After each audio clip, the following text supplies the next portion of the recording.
Здравствуйте, друзья!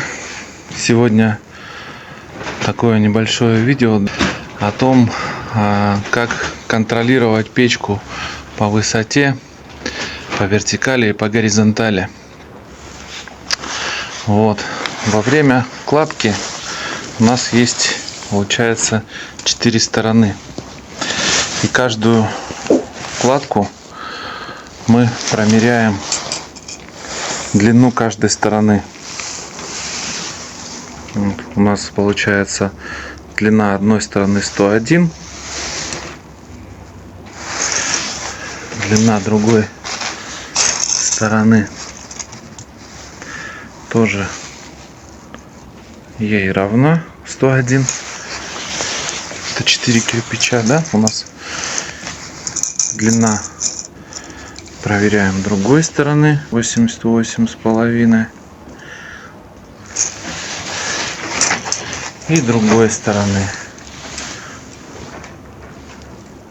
тоже 88,3. 2 миллиметра, это нормально. И плюс промеряем диагонали. И каждую кладку мы это делаем. У нас диагональ получается 129,5. Но тут нюанс есть. У нас 3 угла радиусные, закругленные, а один прямой. То есть если мы померим, то этот диагональ будет больше. Что мы делаем? Мы берем, ложим сверху кирпич радиусный, отмечаем, метку ставим, убираем вот это вот расстояние. И после этого промеряем рулеткой до вот этого момента.